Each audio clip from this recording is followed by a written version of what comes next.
여러분, 제가 변신의 기제 같지 않습니까? 어느 순간 여기 밑에 있었는데 어느 순간 여기 있습니다.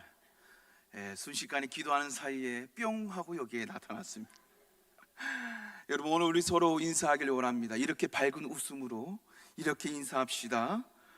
우리 오늘도 꼭 은혜 받읍시다. 시작. 우리 마지막으로 한 번 더 인사합니다. 오늘은 은혜 받을 만한 날입니다. 시작. 아멘. 오늘은 꼭 은혜 받는 날이었고, 또 오늘은 꼭 은혜 받을 수밖에 없는 날일 줄 믿습니다. 할렐루야.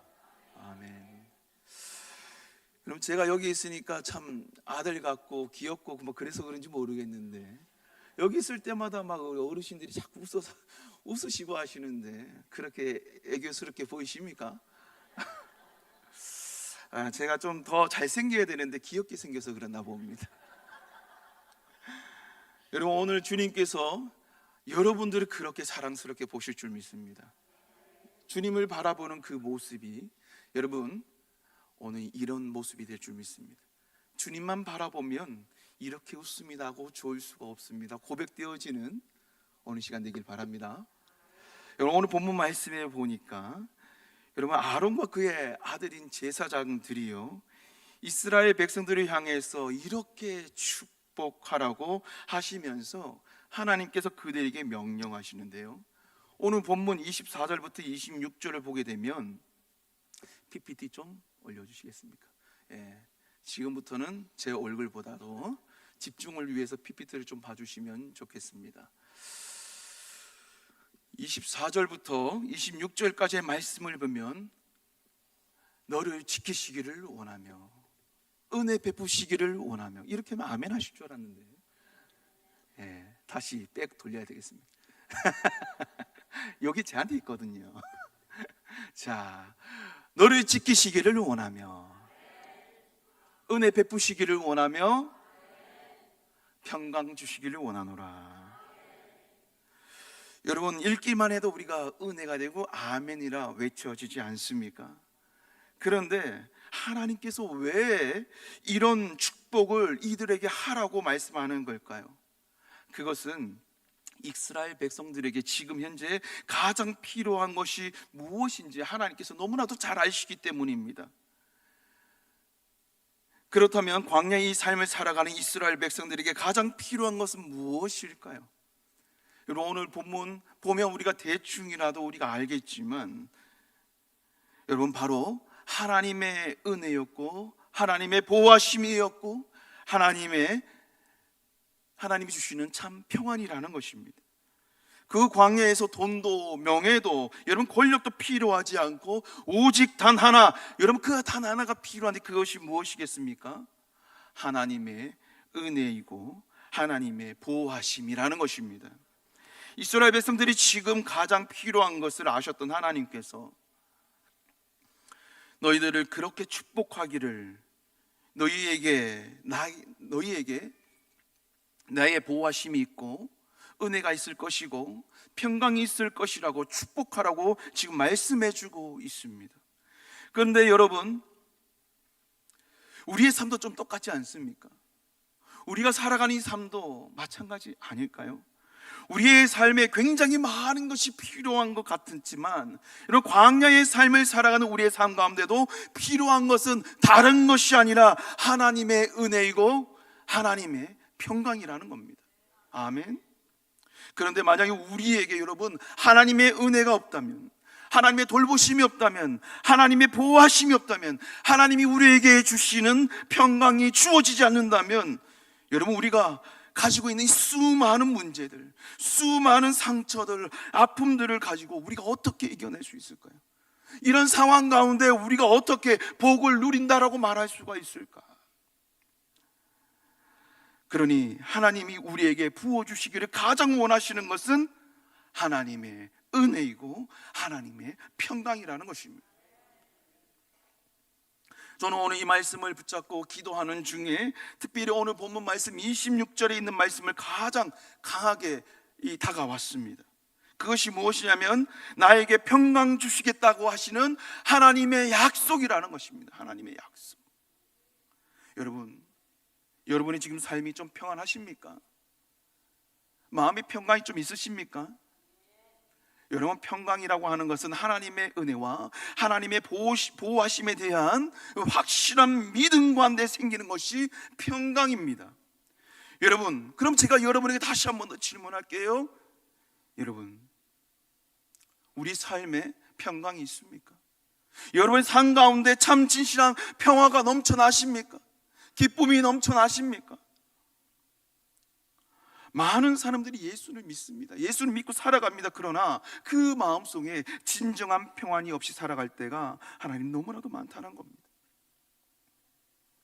저희 직분이 목사이다 보니까 참 많은 기도 제목들을 많이 받게 됩니다. 기쁜 이야기부터 시작을 해서 가슴 깊은 이 슬픈 이야기도 많이 듣게 됩니다. 특히 최근에 마음 아픈 이야기를 좀 많이 들었는데 그 이야기 들으면서 가슴이 너무 많이 아팠습니다. 여러분들도 마찬가지겠지만 간절한 기도 제목을 가지고 살아가는 것, 여러분 각 가정에 하나씩 다 있지 않습니까? 그래서 그걸 가지고 이 부족한 저에게도 다가와서 기도 제목을 요청하고 또 그걸 가지고 기도를 부탁합니다. 그리고 이미 사임하고 떠나온 제게도 다시 연락이 와서 목사님 잘 지내십니까? 제가 이런 일이 있는데 목사님 함께 기도해 주시길 바랍니다. 여러분, 멀리 떠나온 사람에게도 전화 와서 같이 기도해 달라고 요청합니다. 기도를 부탁할 사람만 있으면 기도 요청을 하는 분들이 참으로 많습니다. 왜 그럴까요? 너무나 간절하니까. 너무나 간절하니까. 평화가 필요하니까. 평강이 필요하니까. 불면증으로 눈만 감으면 두려움에 사로잡히는 집사님이 계시고, 장애의 아이를 가진 부모님인데 이 아이가 언젠가부터 사춘기가 들었으면서 거울만 보면 죽고 싶다고 이야기하는 그 아이를 바라보면서 두려움에 휩싸이는 부모님이 계셔요. 또 내 부모님이 암을 투병하고 계시는데 암 선고를 받고 난 다음에 이제 그 부모님이 혹시나 마음을 정리할까 봐 걱정돼서 두려워하시는 분들, 하나같이 마음 안에 두려움과 염려를 가득 안고 살아가시는 성도님들이 참으로 많다는 겁니다. 그런데 여러분, 우리도 마찬가지 아닙니까? 우리 실패에 대한 두려움, 자녀에 대한 두려움, 직장에 대한 두려움, 염려 가운데 살아갈 때가 여러분 얼마나 많습니까? 목회자라고 하는 저 역시도 마찬가지입니다. 저는 좀 다르겠습니까? 똑같습니다. 저도 염려와 두려움 가운데 살아갈 때가 너무나도 많았고요. 지금 현재도 염려와 두려움 속에 살아가면서 살아가는 이 현재 진행형의 이 두려움을 살아가고 있다는 겁니다. 교육부 이 사역을 수년 동안 해왔고 너무나도 익숙한 사역이 있는데 그것을 이제 내려놓고 이제 새롭게 바뀌는 사역, 한 번도 해보지 않은 사역, 그거를 제가 개척하면서 경험했거든요. 너무나 힘들었습니다. 이제 또 적응할 만하니까 코로나 터지면서 교회가 또 문을 닫게 되고, 또 이제 다시 기성교회에 들어가서 교육부를 다시 맡아야 되는데 내가 과연 그동안 내려놨던 이 교육부 이 부서가 내가 과연 잘할 수 있을까? 내가 과연 이것을 잘할 수 있을까? 너무 고민이 됐습니다. 이미 그 5년이나 지난 이 아이들과 함께 내가 소통이 될까? 감각을 잃어버렸는데 내가 과연 할 수 있을까? 뭔가를 새롭게 시작한다는 것에서 오는 이 두려움은 여러분 제 안에 너무나도 컸던 것 같습니다. 그 두려움은요 좀처럼 사라지지가 않습니다. 지금도 마찬가지입니다.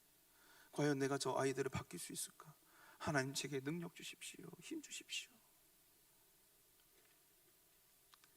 그런데 오늘 말씀을 묵상하다가 예수님께서 평강 주시겠다 하시는 주님의 약속, 오늘 이 말씀을 묵상하다가 내게 주시는 그 말씀이 주님이 내게 평강 주시겠다 하셨던 주님의 약속을 붙들게 되었다는 거예요. 주님이 제게 원하시는 것, 주님이 우리에게 원하는 것은 두려워하고 걱정하는 것이 아니고 평강이라고요. 오늘 주님이 오늘 우리에게 강하게 지금 어필하고 말씀하신 거예요. 내가 너에게 지금 평강 줄게. 그렇다면 우리가 정말 붙들어야 하는 것은 여러분, 두려움과 걱정 속에 파묻혀 사는 것이 아니라 평강 주시겠다고 하시는 주님의 그 약속을 믿고 따른 것뿐이라는 거예요. 그것만 하면 된다는 것입니다. 하나님이 사랑하는 여러분, 우리가 할 일은 주님께서 평강 주시겠다고 하신 약속, 이 주님의 약속을 정말 믿는 것입니다. 사랑하는 여러분, 하나님께서 사랑하는 자녀에게 평강 주시겠다 하시는 그 주님께서 우리에게 인색하게 구시거나 우리를 까다롭게 구시는 분이 아니라는 겁니다. 오늘 이 예배 자리에 나왔지만 내 마음 한켠에 두려움이 있다면 오늘 약속, 오늘 주님의 그 약속, 그 평강을 오늘 우리에게 주실 것이라고 하는 그 약속을 믿고 의지함으로 주님의 그 심령 가운데 부어지는 은혜로 말미암아 모든 무거운 짐이 사라지기를 간절히 소망합니다. 그런데 오늘 본문에서 우리가 놓치지 말아야 할 것은 복을 받는 내용이 아니라 복의 근원이 되시는 하나님의 얼굴을 구해야 한다라는 겁니다. 축복하는 사람은 제사장이지만 복을 주는 능력은 누구에게만 있습니까? 하나님께만 있습니다. 복을 주시는 분은 하나님만 복을 주시는 것입니다. 그래서 오늘 본문 25절부터 26절을 보게 되면 이렇게 표현합니다. 25절 함께 읽어볼까요? 시작. 여호와는 그의 얼굴을 내게 비추사. 26절에 보게 되면 시작. 여호와는 그의 얼굴을 내게로 향하여 드사. 여러분, 오늘 25절부터 26절까지 이 본문을 보니까 여러분 뭐라고 이야기합니까? 복의 시작은 하나님께서 하나님의 그 얼굴을 우리에게 향하여 드시는 것부터 시작된다.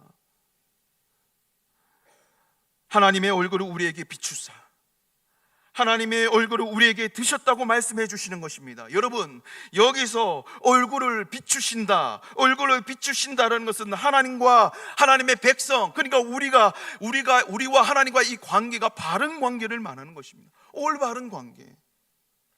그런데 그 반대로 하나님의 얼굴을 숨기셨다라고 하는 이것은 깨어진 관계를 두고 여러분 말하는 겁니다. 그래서 성경을 보게 되면, 특별히 이 시편 기자들을 보게 되면 그들이 그렇게 원했던 것, 간절히 원했던 것, 하나님께서 얼굴을 가리지 않는 것이었습니다.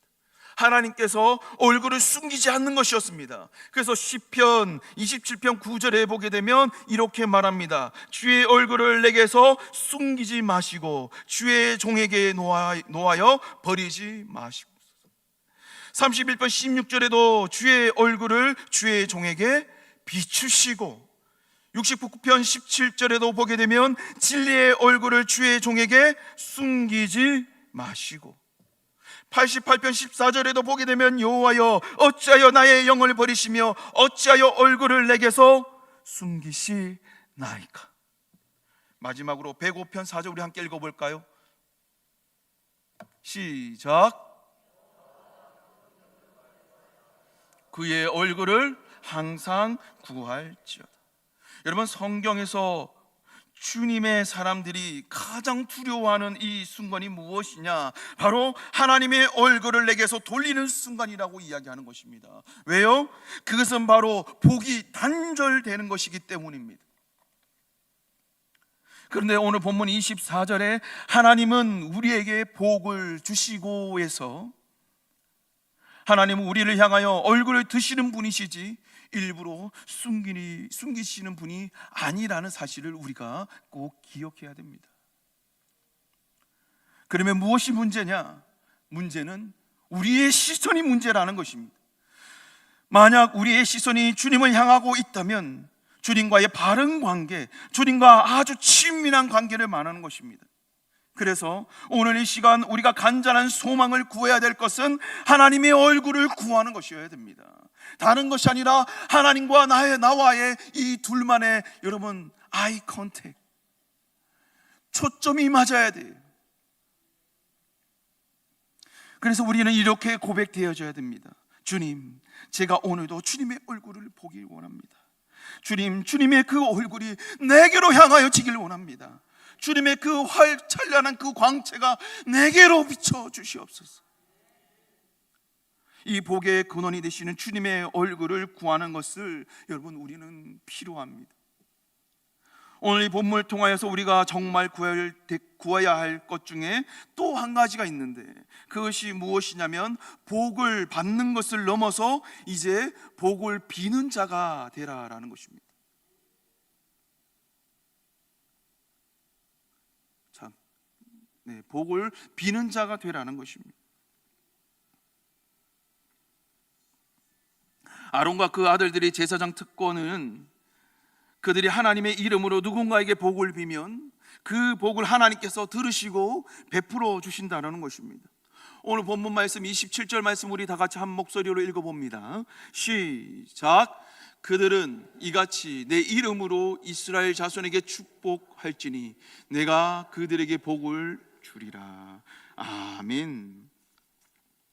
여러분, 이것은 제사장의 특권이었습니다. 누군가에게 하나님의 이름으로 복을 비면, 누군가에게 예수님의 이름으로 복을 비면 하나님께서 그 특권으로 들으시고 그들에게 복을 불어 주신다는 것이에요. 하나님께서 복을 내려주시라는 것인데, 이 특권이 그런데 아론의 아들들에게만 있는 것이 아니라 여러분, 우리에게도 똑같이 주어진 특권이라는 것을 여러분 알고 계십니까? 여러분 알아야 됩니다. 여러분, 우리가 누구입니까? 하나님의 자녀된 자녀 아닙니까? 여러분, 요한복음 1장 12절에 보게 되면 영접하는 자 곧 그 이름을 믿는 자들에게는 하나님의 되는 뭐요? 권세를. 제가 몰라서 물었겠습니까? 알고 물었겠습니까? 당연히 여러분이 알 거라 생각하고 물었는데, 영접하는 자 곧 그 이름을 믿는 자들에게는 하나님의 되는 권세. 그래요, 권세가 되는. 여러분, 이미 우리는 권세를 얻었습니다. 왜요? 우리가 세례를 받을 때 우리는 무엇을 했습니까? 예수님을 나의 구주로 뭐예요? 고백. 그래, 영접했습니다. 그리고 고백했습니다. 그래서 우리는 누구입니까? 하나님의 자녀. 우리 특권이 있는 것입니다. 우리 베드로 전서 1장 2절에 보게 되면 또 이렇게 말합니다. 우리 다 같이 읽어봅니다. 시작. 여러분, 뭐라고 되어 있습니까? 왕 같은 제사장들이에요. 우리가 누구예요? 제사장. 그래서 우리도 축복할 수 있는 겁니다. 그러니까 우리에게도 동일하게 적용되는 겁니다. 우리가 누구에게 여호와의 이름으로 복을 비면 여호와는, 하나님께서는 여러분 그 복을 들으시고 복을 주시겠다고 지금 말씀하십니다. 그래서 저는 여러분에게 축복합니다. 하나님의 놀라우신 은혜가 함께 하시길 믿습니다. 성령님께서 오늘 이 시간에도 뜨겁게 채워주셔서 내 모든 무거운 짐, 모든 문제들 해결될 줄 믿습니다. 어려운 자들, 힘든 자들, 고통받고 있는 자들 하나님께 해결해 주실 줄 믿습니다. 아멘이 작네요. 해결이 안 될 거라고. 오늘 이 시간에 성령님이 가득 채워주실 줄 믿습니다. 사랑하는 여러분, 오늘 이 말씀을 보면서 제게 한 가지 소망이 생겼어요. 그 소망이 뭐냐면, 하나님, 우리 교회가 복을 빌어주는 교회가 되게 해주십시오. 하나님, 축복하는 교회가 되게 해주십시오. 우리 성도들이 눈으로 보면 늘 그 사람을 향하여 축복해주는 사람 되게 해주십시오.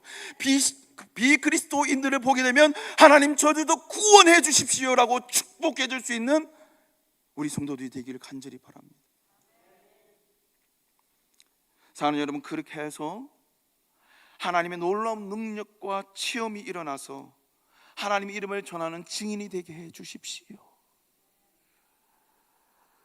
내 주변에 있는 사람들과 서로 시기 질투하고 다투고 경쟁하는 것이 아니라 복을 빌어주는 성도가 되게 해 주세요. 여러분, 가정에서도 마찬가지, 우리 친척과도 마찬가지, 이웃과도 마찬가지입니다. 또한 말씀 묵상하다가 제가 하나 더 깨닫게 된 것은 무엇이냐면, 복을 비는 것은 바로 기도다. 저의 마음에 다시 한 번 더 되새기게 되었습니다. 우리 주위의 이웃과 친구와 가족과 성도들을 위해서 여러분 기도하고, 선교사님들을 위해서 기도하고, 여러분 이 땅을 위해서 기도하는 사람들, 여러분 그렇게 우리가 기도하고 축복할 때 하나님께서 들으시고 복 내려 주실 줄 믿습니다. 여러분, 우리가 목사님을 위해서 기도하고 목사님을 해서 축복할 때, 여러분 우리 목사님이요 세계에서 알아준 목사님 된다니까요. 아멘. 여러분 훌륭한 목사는요, 여러분 훌륭한 재능이 있어서 되는 것이 아니라 성도님들이 만들어내는 거예요. 성도님들 우리 목사님을 위해서 기도하고 목숨 바쳐 기도할 때 이 교회가 부흥되고요, 이 교회가 살고요, 목사님 입에서 나오는 말씀이 생명의 말씀, 꿀송이보다 더 단 말씀이 되는 거예요. 여러분 그래서 우리 목사님 위해서 기도해야 돼요. 교육자들을 위해서 기도해야 돼요. 그럴 때 하나님께서 우리에게 그 기도를 들으시고 어떻게 한다?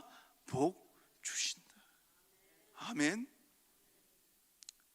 하나님이 사랑하시는 여러분, 우리가 축복하는 이 그 한마디, 이 말 한마디가 아름다운 세상을 만들어가는 시작이 되는 것입니다. 사랑하는 여러분, 기도만큼 다른 사람을 향하여서 축복할 수 있는 방법이 없습니다. 우리의 기도를 통해서 하나님께서 기도하는 모든 영역마다 그 복을 쏟아 부어 주십니다. 주님께서는 우리에게 그 복을 쏟아 부어 주시려고 준비하고 계시는데 우리가 바라지도 않는데 어떻게 주시겠냐고. 그렇다면 진짜 복 있는 자의 삶을 살게 되려면 어떻게 해야 될까요? 바로 여러분, 복을 받기만을 하는 것이 아니라 복을 빌어주는 자, 그리고 주님의 얼굴을 구하는 자, 그 자가 바로 진정한 복 있는 자가 되는 것입니다. 사랑하는 여러분, 주님의 이름으로 복을 비는 자가 진정한 복 있는 자의 삶을 살아가는 저와 여러분 아니겠습니까? 오늘 이 시간 여러분 아멘 하시는 분들 모두 복 있는 자일 줄 믿습니다. 그래서 이제 우리가 이 세상 밖에 나가기 전에 우리가 먼저 훈련을 좀 해봐야 되지 않겠습니까? 그래서 제가 멘트를 좀 정해왔어요.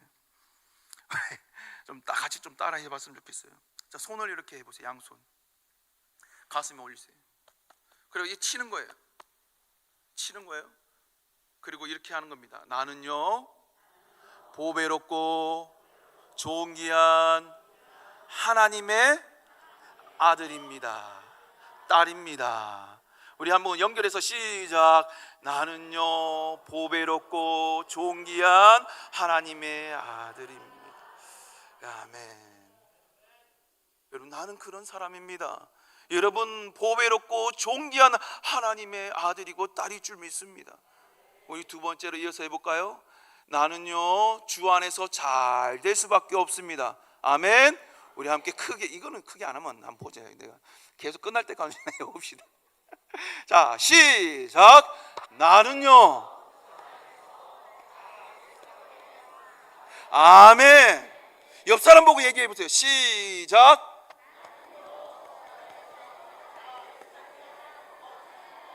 자, 이제 우리가 복을 받았으니 어떻게 됩니까? 나눠줘야 되지요.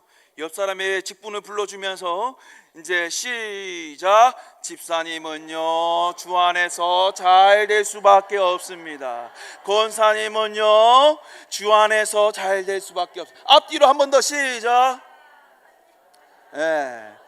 주 안에서 잘 될 수밖에 없습니다. 아멘. 이제 마지막으로 우리가 해야 되지요. 고백되어야 됩니다.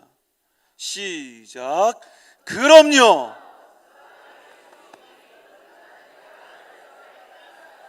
다시 뒤에 있는 사람한테 한 번 더, 자, 이 두드리면서 시작. 그럼요. 아멘. 여러분은 주 안에 있기 때문에 잘 될 수밖에 없습니다. 아멘. 아멘. 여러분, 우리는 이렇게 살아야 돼요. 좋잖아요. 즐겁잖아요. 행복하잖아요. 이게 기쁨이에요. 이게 주님이 주시는 참 즐거움입니다. 여러분은 참 보배롭고 존귀한 하나님의 자녀들입니다. 여러분은 주 안에서 잘 될 수밖에 없습니다. 그러면 뭐가 나와야 될까요? 그럼요, 저 안에 있으니 저는. 아멘. 여러분, 이제 우리가 무엇을 찾아야 될까요? 첫 번째, 주님의 얼굴을 구합시다. 따라합니다. 주님의 얼굴을 구합시다. 두 번째, 복을 빌어주는 자가 바로 나입니다. 아멘. 여러분, 이제 우리가 이것을 가지고 세상에 나아가서 다음 주에 우리가 부활절 아닙니까? 주님 나심을 고백하고 복을 빌어주고 예수님을 전할 수 있는 저와 여러분이 되기를 간절히 축복합니다. 우리 함께 기도하겠습니다. 우리를 사랑하시는 하나님,